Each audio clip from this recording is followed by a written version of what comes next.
This was a turn-the-page election, and I think the Democrats blew it by selecting Kamala Harris. She is ready to lead on day one. She's been the vice president for the last 4 years. I just think that people move the goalposts because she's a woman of color. If I was a Republican, I wouldn't be afraid when Kamala Harris and Tim Walz wins this election. And the reason I would be afraid is because I think this election next Tuesday is going to show exactly how far the Republican Party has fell from listening to the American people. The MAGA movement's coming of age. The movement is maturing, it's gaining a command focus, and it's gathering people that 5 years ago people never would have thought would have voted Republican. I noticed a raised eyebrow there.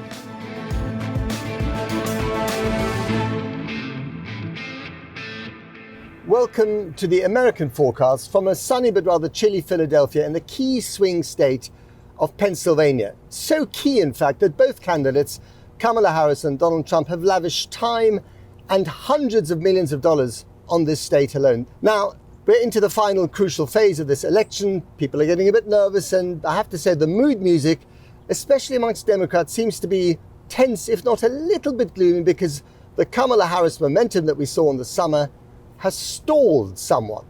So where do we go from here? What happens in this crucial next week before Election Day on the 5th of November? With me to discuss this, I have two guests. Andre Carroll, he's a Democrat, US state representative here in Pennsylvania, and Dennis Powell, who is a Republican strategist and author. Welcome to you both. Thank you so much. Thank you for having me. Let me start with you, Andre. Sure. Is it right to say that the mood music amongst Democrats has gone a little bit sour recently? Absolutely not. I want to say Not. the energy is at full force. So we understand that we have an election in 8 days and a wake up, and we're doing everything that we can to just make sure that Vice President Harris becomes the next president of the United States of America. So all these big celebrity endorsements, Michelle Obama on stage with Kamala Harris. I was at an event last night here in Philadelphia with Robert De Niro, Leonardo DiCaprio, Kerry Washington, some big Hollywood guns out there. Does she really need these people, to win? This is a really, really, really important election. When we say that this is the election of our lifetimes, it's true. And it's not just those three. On Monday, we'll have Barbara Lee, we'll have President Barack Obama, we'll have Bruce Springsteen. It's going to be more to come. And we have to understand that we've seen this before in 2016, and we do not want to wake up the day after the election and ask ourselves what happened. So we're going to do everything we can to ensure that this election goes our way. Dennis, who are the celebrities turning out for Donald Trump? I don't think they're celebrities. I think what Donald Trump has done very effectively, he's built a bigger tent. And the people coming under that tent are diverse, they have different ideas, they have different perspectives. And I think it's a maturing of the Trump movement. The MAGA movement's coming of age. You see people like Elon Musk not actively campaigning, not only donating. You see people like Bobby Kennedy, who's made Make America Healthy again a big issue. You see Tulsi Gabbard, who changed political parties right in the middle of this. So I think what you're seeing in the Trump campaign, and I think it's part and parcel to his momentum, is the fact that the movement is maturing, it's gaining a command focus, and it's gathering people that 5 years ago people never would have thought would have voted Republican. I noticed a raised eyebrow there. Yeah, Andre. Thank you, Dennis. But when you say maturing, right? This coalition of Trump's former President Trump's is maturing. I just think that he has people on his side that's just trying to buy our election, right? Elon Musk is right here in the state of Pennsylvania offering $1 million a day to have people sign up for lists and to commit to voting for his guy. That is essentially trying to buy democracy. We don't have people on our side who's literally spending big bucks, who are billionaires, to try to buy the Oval Office. Let's get Dennis's response to that. Buying democracy, buying the election. Yes, we do have free and open systems where people, through this new PAC system, can donate as much as they want. I don't think you're able to buy votes. I think it's the issues are what drive voters. And right now, those issues have divided America, probably 49-49. And it's just that handful of swing voters. Offering $1 million, of Elon Musk offering $1 million, to random voters who've registered other voters. That does sound a little bit like buying. It sounds like he's trying to generate enthusiasm with money. Yes, I'll agree with that. And do you agree with that? I don't know if you buy a voter. I mean, you can give me $1 million when I walk into the election booth. I'll vote the way I want. So guarantees. Does it look good for Trump? I mean, does it look good? The fact that he's doing that. Well, you can make anything look good and anything look bad. I mean, it's. My gosh, you look at the advertisement and what's being sold to the American people. I mean, every statement, every word is parsed. Scare tactics, people trying to make the other side a villain. I mean, it does work at a level, but I don't think it'll be determinative of this election. I want to turn to the vilification by both sides in a minute, but just the closeness of this race. I mean, Andre, first to you. It is astonishing to many people watching what's going on in this country that, Kamala Harris, former state prosecutor from California, vice president, free of any criminal convictions, has raised much more money than Donald Trump, that she's level pegging with a man who is a convicted felon. Let's not beat about the bush. He's a convicted felon. He's incredibly divisive. He uses some very divisive language, and he's raised a lot less money, despite the fact that he's very chummy with billionaires, than she's done. Why is this such a close race? I mean, I wish I could give you the answer that we all could understand. The thing that I'll just say, I think, our friends across the pond, you're saying exactly what we're saying. You're saying the things that we understand, that we have the most qualified person to ever run for the Oval Office up against a person who is a 32-time convicted felon, who is also a former president, who have shown this country time and time again what exactly he will do if given the opportunity to get back into the office. He's led us into one of the worst economic downfalls in this country. He put us through a global pandemic. This gentleman also is responsible for our nation's capital for being attacked on January 6th. I mean, it's very clear. We have one candidate on one side, our vice president, who is talking about the future of this country, talking about protecting women's reproductive rights, making sure that everyone in this country has the opportunity to just be who they are, to invest into our young folks and make sure that they're having an opportunity to not live in or operate in schools where gun violence is happening. It's astonishing to me as well.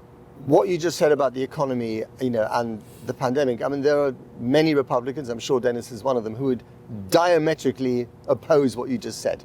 Dennis? Right. I think this, if you go back, turn the page back a year or so, this was a turn the page election. I mean, it could have. This one in 224 was a turn the page election, and I think the Democrats blew it by selecting Kamala Harris. It was a turn to page. It was an opportunity to turn the page on both Joe Biden and Donald Trump. It was an opportunity to lower the temperature and get rid of some of the noise in politics. Of all the candidates they could have picked, and one is a person you know very well, Josh Shapiro, governor of Pennsylvania. If they had had an open process and a Josh Shapiro had evolved, he could have hammered home this message of it's time to turn the page. It's time to look beyond all this rancor with Biden and Trump, but they didn't. They picked the only person who couldn't carry the water on that message. And I think that was a critical strategic mistake. That is a fair point, though, isn't it? We don't. I mean, the proof of the pudding is in the eating, and the eating will happen on the 5th and the 6th of November. If she loses this election, Democrats are bound to say, "Hang on a minute, we should have had an open primary process to test the best candidate." And your guy here, Josh Shapiro, the governor of Pennsylvania, who's immensely popular in this state, far more popular in the state probably than Kamala Harris is, never got a chance, not even to be vice president. Was that a mistake? What I'll say is that, Governor Shapiro has been very unequivocally clear that he supports the vice president in this contest for president. The thing that I'll say that there was a process. There was an opportunity for people. Sure. For people to become the Democratic nominee. Yeah. I think that us as a party has decided that this woman is the most qualified. She is ready to lead on day one. She's been the vice president for the last 4 years. I just think that people move the goalposts because she's a woman of color. I think that has been a big issue in this campaign. When she first became the nominee, the very first conversation that we had was if she was black. We do not have that conversation with other candidates. We would not talk about that if this was indeed someone else. The thing you mentioned is that she may not be as popular as Josh Shapiro, but I mean, also I would say that she's not just as popular as a form of current President Biden in Pennsylvania. He's a Scranton guy, right? He's from this state. What I will say is that the people here in Pennsylvania is doing their best to make sure that her messaging and her vision for this country, to move this country forward, is being heard. And I know I've been on the ground and people hear her. I've just knocked doors earlier this week. People are ready to wake up on November 5th, and some folks already have sent in their mail-in ballots to make sure that she is the first Madam President that we have in this country. But you see that in the her inability to define herself to the American voter. I mean, she's running as the inability. She. Well, what do you mean by that? Well, she had the. She's running as the Attorney General of California. I mean, she never talks about herself as a U.S. Senator. She doesn't talk about herself as a Vice President. She's trying to say turn the page on Donald Trump, but she's also saying returning the page on Joe Biden and Kamala Harris and our administration. She's had a tough time defining herself because in what I consider to be a clear turn the page election, she was the only candidate who couldn't turn the page. It is a tricky thing, isn't it, Andre, that she's both having to distance herself from the current administration and defend its record at the same time, to be both continuity and an agent of change. That's quite a tough circle to square. The thing I'll say is she's not the first vice president to ever run for the president of the United States of America. I think this happens every single time a vice president was to run, right? I mean, she's definitely no Mike Pence. Mike Pence has literally said that he will not support his former boss. She's never had that issue, and she doesn't operate in that manner. So I mean, when someone says that she's trying to separate herself from the current administration, I don't personally see it. The thing that I say, she's been very clear about their success, their wins, and she's been very clear about what she will do differently. Dennis, I just want to pick up on one point here that Andre mentioned, and that is character. Does it bother you at all that virtually every Republican who served with Donald Trump in the first administration, you know, senior people in government, people that I'm sure you look up to or looked up to at the time, basically has come out in public and said, that guy is sleazy. I don't trust him. You know, that's just the milder stuff, right? So his former chief of staff called him, you know, a dictator in waiting, called him a fascist. Yeah. Well, I think but these are people who worked for him. I've never ever, in my experience, some of the people who worked for him. Most of the people who worked for him have come out and said, this guy. I mean, the people, the people with big cabinet positions, those who had to put up their hand to swear their oath of loyalty, Donald Trump, around that table, have all come out and said, don't like this guy, don't trust him. I would take issue with the all. I mean, there's a few. Almost the chief of staff. There was a vice president who won't endorse him. The head of the military. The former Secretary of Defense. Yeah. The former Secretary of State. I mean, come on, there's a whole list here. Does it bother me that they came out and said it? No. I mean, not in this election. I think, you know, Trump is a my way or the highway kind of guy. He demands results. He demands performance. He demands you do it his way. I think he's the antithesis of the Washington establishment, and he does some things. He colors outside the lines at times. That's for sure. But I think people who worked with him and didn't like him, like any boss, are saying disparaging things now. But a lot of people are being attracted to this movement, and they're not saying this guy's a fascist. This guy's to be stay away from him. He's dangerous. I like the things he's building. He's building a broad-based movement. But he's not building unity, is he? He thrives on disunity. It's a very divided country, and it's hopefully it'll come together after the election. But I mean, he's built a coalition, which is what elections are about. And his coalition is strong. It's diverse. It's different. He's created a new Republican Party in the process, and I don't. I think you have to make contrast in elections. You have to color people. This is me. This is the choice you have. And hopefully after the election's over, the country will come together. It's going to be a hard slog, but I think success and bringing back the American economy, I think, is the best antidote for that. It's so interesting. I've spoken to people on both sides just in the last few days, Democrats and Republicans in Philadelphia, outside, in the rural areas, and both sides believe that if the other side wins, it's the end of their world. It's the end of their version of this republic. Democrats as well as Republicans, right? I've spoken to Democrats who say if Trump gets in, we're going to have a dictatorship. I've spoken to Republicans who've said, without me prompting them, if she gets in, we're going to have a one-party, communist state. What is it about America that has become so bitterly divided that you both live in your own bubbles of opinions, of thoughts, of prejudices, and you can't see the other person's side. Andre, you first. The thing that I'll say is that if I was a Republican, I would be afraid that when Kamala Harris and Tim Walz wins this election, I would be afraid. And the reason I would be afraid is because I think this election next Tuesday is going to show exactly how far the Republican Party has fell from listening to the American people. I think that unfortunately it is the party of Trump right now. I think that, it's not the party of people like John McCain and George W. Bush and Ronald Reagan. It's not the party that we once remembered the Republican parties to be. And the thing that I'll say really quick is that, as a Democrat, the reason why we know that if Trump is reelected as president, that we're where we're going because we've seen it before. He's been president for 4 years, and we watched what he did in 4 years. We watched a president that we currently have restore the soul of the country because the previous president, who was Trump, destroyed the soul of the country. But again, I refer you to the mostly white rural voters in Pennsylvania just a few days ago who said to me, Trump is the only person who's ever listened to us. And I say, well, hang on a minute, he's a billionaire from Fifth Avenue, right?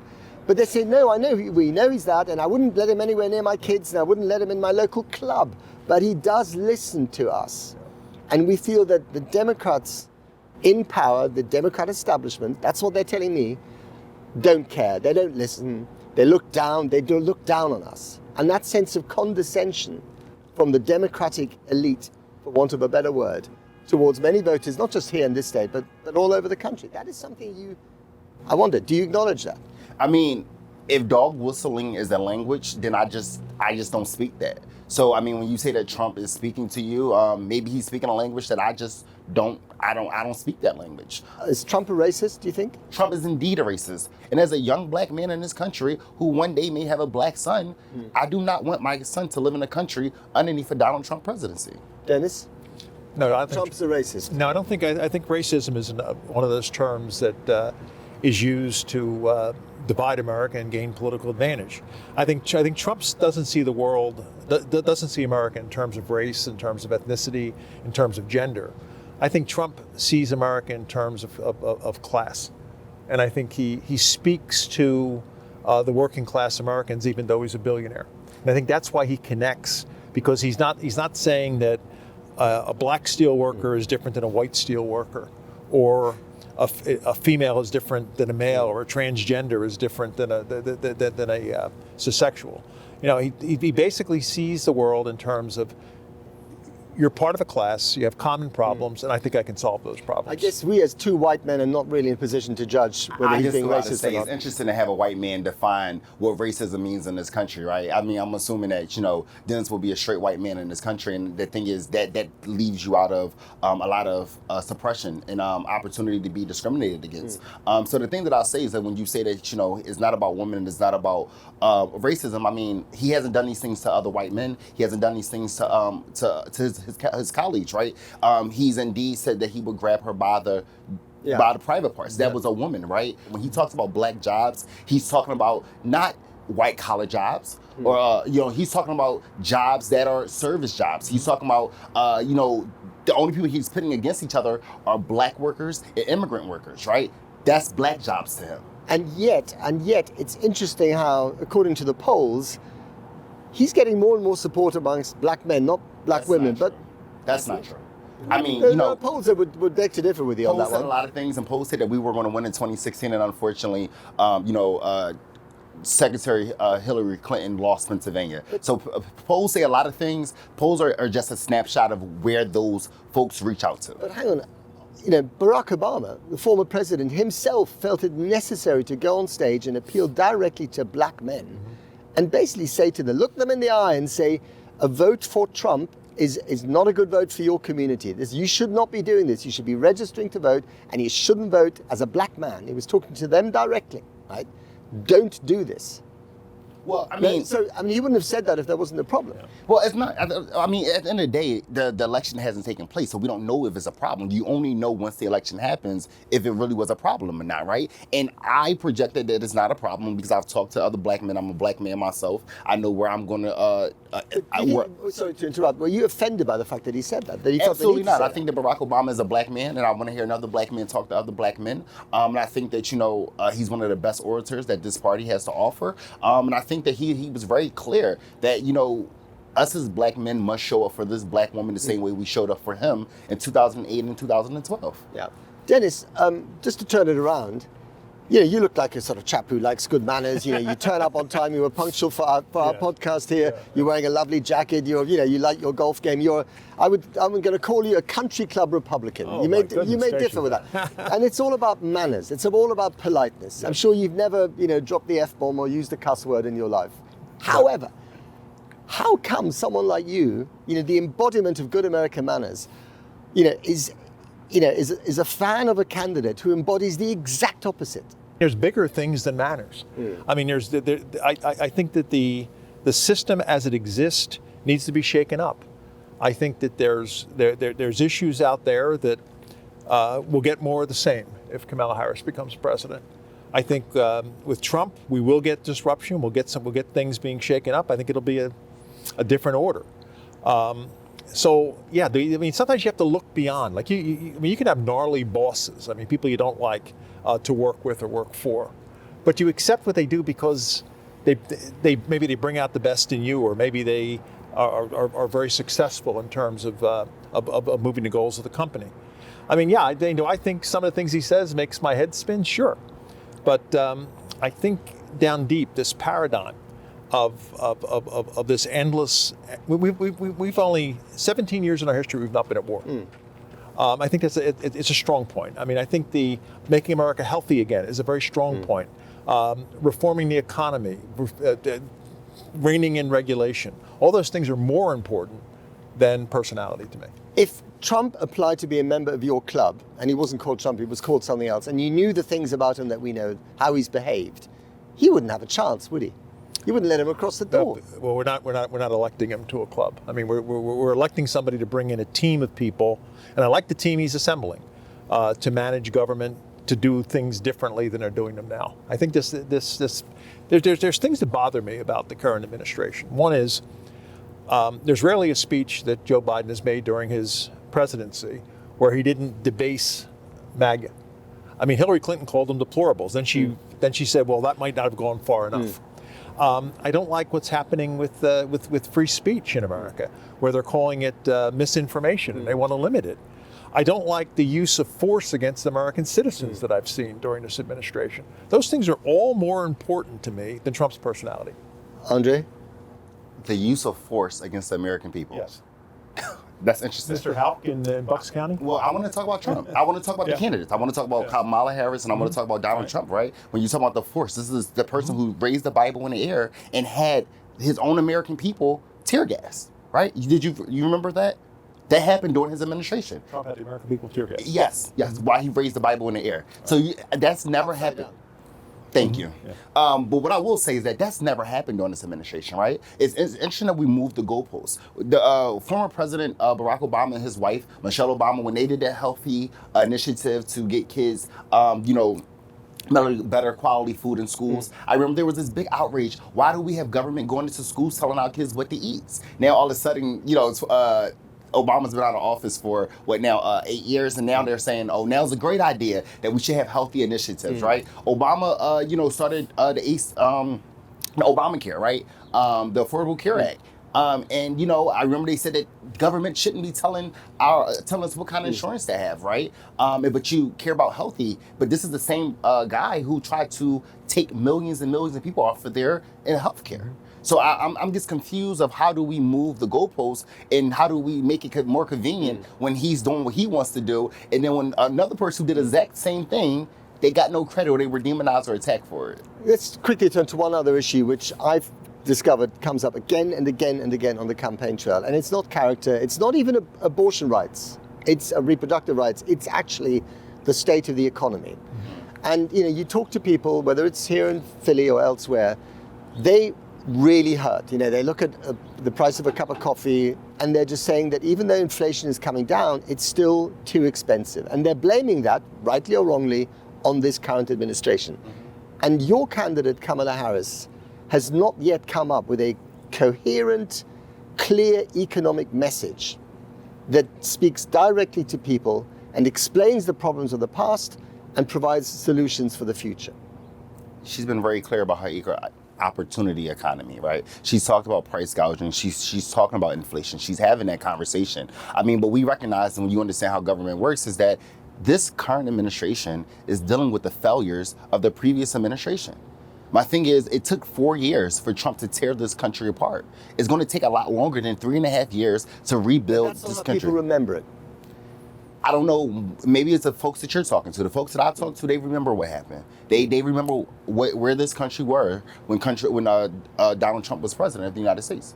I haven't forgotten, and the folks that I've talked to haven't forgotten either. And we can reflect back on this conversation in 8 days when he loses this election, and then we can talk about what people remember and why they didn't show for him. Liz Cheney, a former Republican leader, is actively campaigning against him. We don't have that on our side. There is no Democratic former leader that is saying that Donald Trump is the best the best choice for president. Just want to hear Dennis on it. Dick Cheney was the kind of Darth Vader of the Bush administration, and now he and his daughter have openly campaigned against Trump. Does that give you pause for thought? No, Dennis? not in the least. I mean, endless war, and Did you say that about Dick Cheney at the time? Oh yeah. You did? I mean, I never liked these endless wars, but I mean, I think what you get, going back to your economy question, Harris runs away from the Harris who campaigned in 2019 for president. And her positions there, one after another. She always says that my values are intact. And I believe strongly, whether this will come to pass or not, I don't know, but I strongly believe it as I go into the election booth, is on January the 20th, 2025, if we have a President Harris, that after the ceremony, she will go into the executive office and there will be a pile of executive orders waiting for her. And much like Joe Biden, that pile of executive orders said, I'm not here to heal the nation. I'm here to transform the nation into a green economy and an equity society. And I think that what we'll see is the Kamala Harris we elected is the Kamala Harris who campaigned in 2019, not the one who proclaimed she was a moderate in 2024. And on day one of his inauguration, after his inauguration, Donald Trump has said he's going to deport millions of illegal aliens from this country. He'll start off deporting the criminal element, and he should deport himself. The thing that I'll say really quick, Dennis, right? You're going to assume what Kamala Harris is going to do because she's never been president, right? The thing about Donald Trump is that he's been president. We know what he's going to do, right? And then you talk a lot about changing positions and changing your mind. Every single person who's disagreed with Donald Trump, he's changed his opinion about that person. It's interesting to me. We're running out of time, so just two more quick issues. The Washington Post. The great Washington Post, the paper of Carl Bernstein and Bob Woodward that broke the Watergate scandal, has decided, owned by Jeff Bezos, the owner of Amazon, second richest man on the planet, has decided not to write an editorial endorsing either candidate. They say, the British CEO, Sir Will Lewis, has said, it's because we want to go back to our tradition of independence. Is this, Andre, a form of self-censorship, preemptive self-censorship in case Trump gets in? Is this about a billionaire being nice to another billionaire? As long as money is involved in politics, we will have this issue. You know, money is an issue, and they buy. Anytime money is involved in this conversation, the intent is to buy voters, and that's what I'll say. I'll leave it there. Okay. What about you, Dennis? Were you worried by the fact that the LA Times before that decided not to endorse someone? No, I think they're finding it difficult to endorse Harris because she hasn't defined herself to the voters. She really doesn't have a program.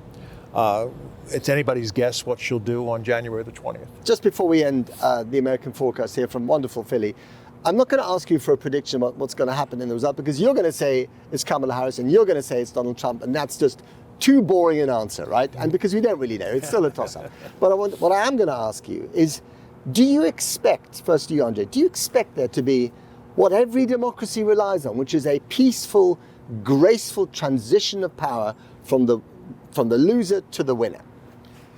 Yes, if Donald Trump was to win this presidency, there will be a peaceful transfer of power. If Democrats won't question his victory, even if it's tight. We've never done it before.